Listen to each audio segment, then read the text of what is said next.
الحمد لله رب العالمين والصلاة والسلام على أشرف الأنبياء والمرسلين وعلى آله وصحبه ومن تبعهم بإحسان إلى يوم الدين أما بعد. محترم حضرات و خواتین، دلوں کے اعمال کی اس گفتگو میں اخلاص کے تعلق سے بات کرتے ہوئے ہم یہ بتا رہے تھے کہ اخلاص کا فائدہ دنیا میں بھی انسان کو حاصل ہوتا ہے اور آخرت میں بھی انسان کو حاصل ہوتا ہے. جو باتیں دنیا میں حاصل ہوتی ہیں انہی اخلاص کے فائدوں میں سے یہ بھی ہے کہ انسان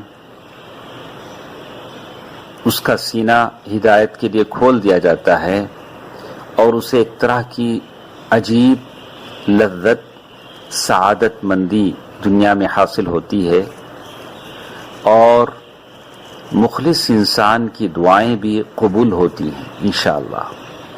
مخلص انسان جو کچھ دعا کرتا ہے اس کی دعائیں بھی قبول ہوتی ہیں.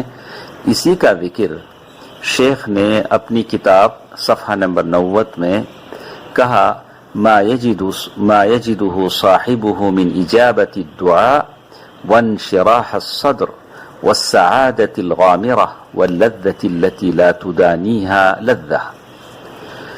شیخ الاسلام رحمہ اللہ فرماتے ہیں، جب وہ ذکر کرتے ہیں کہ لوگ الگ الگ رتبے درجے پر ہوتے ہیں، جیسے کچھ ان کو توحید کے فوائد حاصل ہوتے ہیں، اخلاص کے فوائد حاصل ہوتے ہیں، اللہ پر توکل اور بھروسے کے فوائد حاصل ہوتے ہیں، اس میں سارے لوگ یکساں نہیں ہوتے. ہم میں سے کسی کو توحید کا فائدہ بہت زیادہ دنیا کی زندگی میں ملتا ہے، اخلاص کا فائدہ دنیا میں بہت زیادہ ملتا ہے. اللہ پر توکل کی کیفیت ہر ایک کی الگ الگ ہوتی ہے. ہم میں سے کچھ ایسے ہیں جنہوں نے حقیقت میں اخلاص کو اپنے دل پر اتارا اور اللہ تبارک و تعالیٰ پر بھروسے کو، اللہ تبارک و تعالیٰ کی طرف ہر معاملے میں رجوع ہونے کو اور اللہ تبارک و تعالیٰ سے مدد چاہنے کو، اور اللہ کے علاوہ جتنے ہیں ان سے اپنا تعلق ختم کر لیں. ایسے بہت سارے لوگ ہیں. اس لیے کہ اگر ہم لوگوں سے تعلق بناتے جائیں، لوگوں سے امیدیں باندھتے رہیں، لوگوں کے مالوں میں، ان کی توجہ میں طمع اور حرص کو جگائے رکھیں کہ ان سے ہم کو کوئی نفع پہنچے، ان سے ہماری کوئی تکلیف دور ہو، تو بہت جلد ان تمناؤں پر پانی پڑ جاتا ہے. ہماری یہ تمنائیں پوری نہیں ہوتی، یہ مقصود ہمارا حاصل نہیں ہوتا، یہ مقصود ختم ہو جاتا ہے. کیوں؟ اس لیے کہ جس بات کی ہم خواہش کر رہے ہیں اس بات کو پورا کرنے سے یہ لوگ عاجز ہیں، مخلوق ہیں. ہم ان سے مال چاہتے ہیں، مال وہ نہیں دے سکتے، ان کے ہاتھ میں مال نہیں ہے. ہم ان سے عزت چاہتے ہیں، توجہ چاہتے ہیں، وہ لوگ نہیں دے سکتے، اس لیے کہ اس کے مالک نہیں ہیں.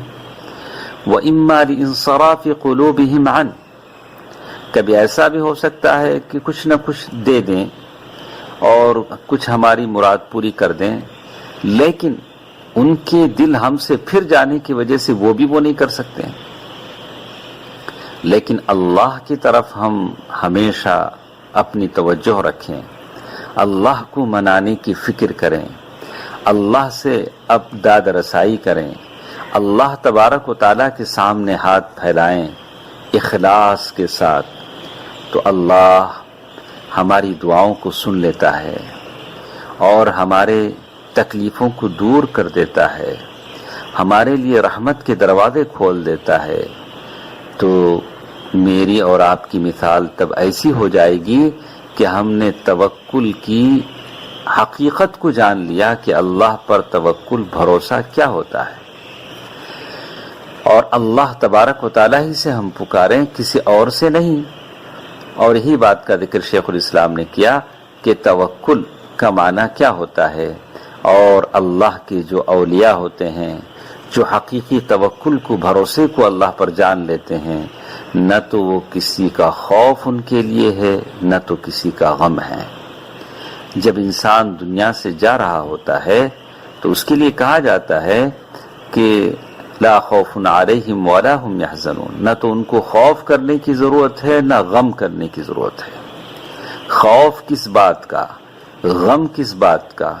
خوف اس بات کا کہ آدمی دنیا چھوڑ کے جا رہا ہے، آنکھوں کے سامنے موت کا منظر ہے اور اسے ساری چیزیں نظر آ رہی ہیں، ابھی ملک الموت پہنچ رہے ہیں تو اسے ڈر سا لگا ہے، ابھی وہ اپنا گھر کا نرم بستر چھوڑے گا اور سنسان قبرستان اور قبر جہاں وہ رہے گا جب تک اللہ تعالیٰ اسے وہاں سے نہ اٹھائے، پھر حشر ہے اور پھر پل صراط ہے، میزان ہے اور ایسے بہت سارے مراحل ہیں، تطائر الصحف ہے، نام اعمال دینے کی بات ہے، یہ ساری چیزیں آگے آنے والی ہیں، اس کے بارے میں وہ ڈر رہا ہے۔ اور غم اس بات کا ہے کہ وہ دنیا سے جا رہا ہے، بیوی بچوں کو چھوڑے جا رہا ہے اور زندگی بھر کا کمایا ہوا مال چھوڑے جا رہا ہے، دوست احباب علائق سارے تعلقات کو چھوڑے اب وہ جا رہا ہے اور جہاں اسے پورا حساب و کتاب دینا ہے۔ لیکن یہ دونوں چیزیں مومن کے لیے نہیں ہوں گی، اللہ کے اولیاء کے لیے نہیں ہوں گی، جو صحیح معنی میں اخلاص کو اپنا لیں، توکل کو اپنا لیں۔ یہ فائدہ ہے جو انسان کو زندگی میں حاصل ہوتا ہے، اور جو صحیح معنی میں جو اخلاص کو اپنے دل میں اتار لے اللہ تبارک و تعالیٰ اسے یہ فائدہ ضرور دیتے ہیں۔ اللہ تبارک و تعالیٰ نے اسی کا ذکر کہا، قل بفضل اللہ وبرحمتہ فبذلک فلیفرحوا هو خیر مما یجمعون۔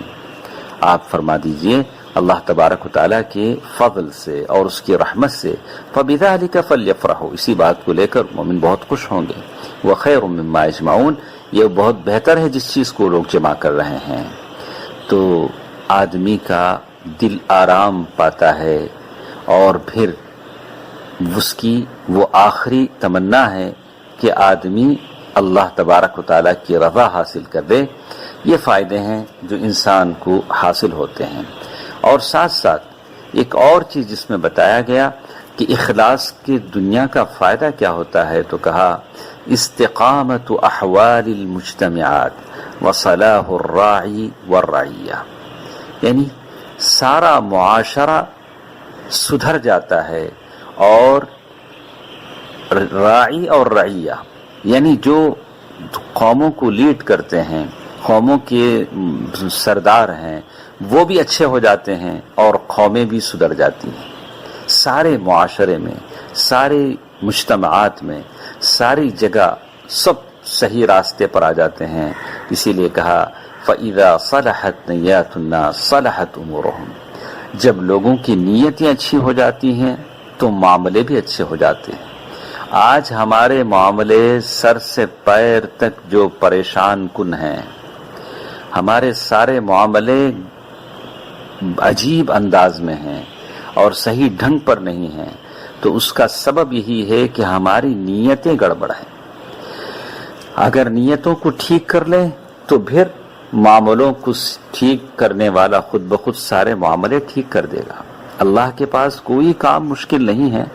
آج ہم لوگ سوچتے ہیں کہ پتہ نہیں کیا ہوگا، یہ بیماری کب ختم ہوگی، کب ہم سکون کے ساتھ پھر ایک بار اپنے عبادات کو انجام دے سکیں گے، اپنے معاملات کو انجام دے سکیں گے۔ اللہ کے پاس کوئی چیز مشکل ہے؟ انما امرہ اذا اراد شیئا ان یقول له کن فیکون۔ اللہ تبارک و تعالیٰ کا امر کسی چیز کے لیے ہے، کن فیکون، ہو جا تو ہو جاتی ہے۔ تو انشاءاللہ کل کے درس میں ہم سنیں گے کہ نیت اگر اچھی ہو جائے تو میرا اور آپ کا سارا معاملہ اچھا ہو جائے۔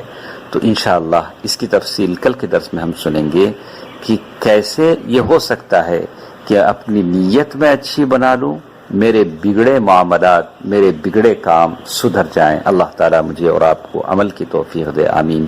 والسلام علیکم ورحمۃ اللہ وبرکاتہ۔